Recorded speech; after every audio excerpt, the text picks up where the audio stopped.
O que me chama atenção na criação do David Anderson e toda a estratégia do Kanban é que ela se aproxima bastante da teoria das filas, né? Aliás, com muita frequência, você mesmo, em alguns momentos, eu pedi para você alguma recomendação de literatura, até para poder entender um pouco mais, um pouco além do superficial com relação ao Kanban, e você me indicou literatura relacionada com teoria das filas.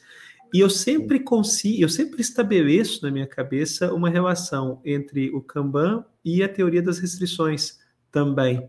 Você percebe essa ligação também ou é coisa da minha cabeça? Essa relação existe de forma intencional ou é coisa da minha cabeça? Não, existe. Para falar a verdade, acho que esse grande insight sobre a teoria das filas veio, para falar a verdade, de um outro cara que também é um grande influenciador da comunidade Kanban, que é o Don Heinertsen, né?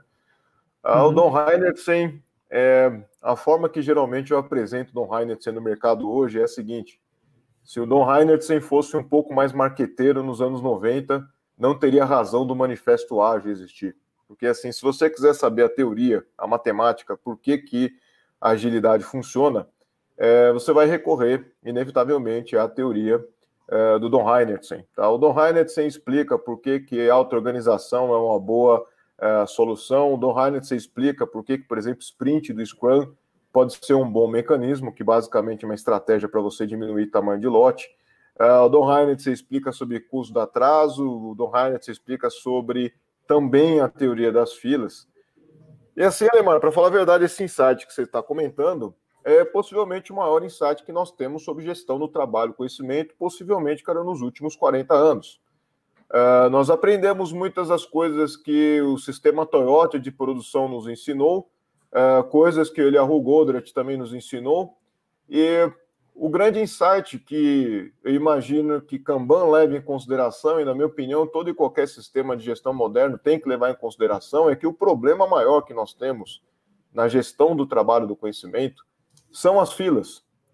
Às vezes a gente fica imaginando que o trabalho não flui porque as pessoas não têm motivação, às vezes a gente imagina que, olha, o trabalho não flui porque existe alguma coisa que nós estamos errando em estimativas, por exemplo, mas o que nós sabemos é que o trabalho do conhecimento no século XXI, ele é extremamente propenso a ficar parado numa fila esperando alguém dar atenção para ele. Então, por exemplo, se você pegar na área de tecnologia, um gerente de produto, um gerente de negócio, ele pode ter diversas ideias e enquanto essas ideias não estão sendo desenvolvidas, não estão sendo produzidas, elas entram numa fila. Elas entram possivelmente num backlog, numa lista de ideias ou algo que valha.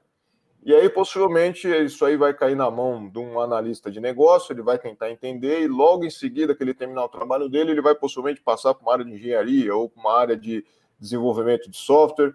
E geralmente essas etapas elas têm velocidades diferentes e possivelmente vai ter um buffer lá, né, no termo de tecnologia, no meio dessas duas áreas. E mesmo depois que você faça tudo, você vai possivelmente enfrentar uma fila entre o front-end e o back-end hoje em dia, você vai enfrentar uma fila possivelmente envolvendo a qualidade, uma fila envolvendo a validação do cliente, e no final de tudo isso aí, se você não tiver um DevOps muito bem robusto, ainda vai entrar numa fila aguardando ser publicado ou algo do tipo. Ou seja, o que nós aprendemos, para falar a verdade, que é esse grande insight, é uma métrica bem simples que se chama eficiência do fluxo. E a eficiência do fluxo seria basicamente a relação entre o tempo que o trabalho fica de fato na mão das pessoas e o tempo que o trabalho fica em fila. E é uma porcentagem. Geralmente no mercado, nós enxergamos que a eficiência do fluxo, principalmente no trabalho de tecnologia, é uma eficiência baixa. Alguns estudos que nós temos mais antigos da Kanban University diz que essa eficiência do fluxo ela flutua entre 5% e 15%. Ou seja, se você tem uma eficiência do fluxo de 15%, significa que 15% do tempo o trabalho está na mão das pessoas e 85% do tempo o trabalho está lá sentado numa fila esperando alguém dar atenção para ele. E isso foi possivelmente um dos insights que o Eliyahu Goldratt teve com a teoria das restrições.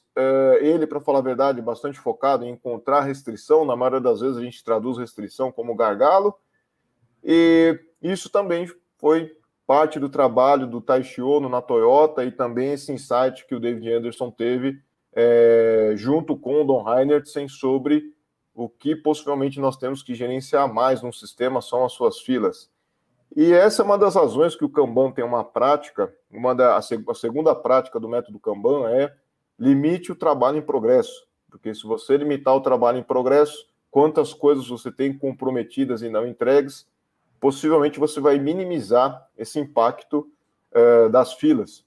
E se você pegar a literatura do Don Heinertsen, por exemplo, né, o Don Heinertsen vai falar para você lá que geralmente as filas são as coisas que causam maior impacto no seu sistema. E se você controlar o trabalho em progresso, invariavelmente você vai estar também controlando nas filas. Então, o que acontece? O grande vilão que nós temos hoje não é necessariamente a falta de colaboração, não é necessariamente a falta de entendimento, não é a motivação das pessoas.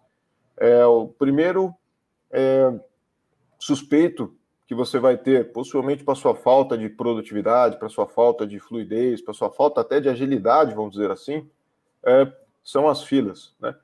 E isso é engraçado, porque se você for analisar, por exemplo, o método ágil mais utilizado no mercado hoje, que é o Scrum, o Scrum é interessante, você tira de uma fila, que é o Product Backlog, e joga numa outra fila na Sprint Planning, cara, que é o Sprint Backlog.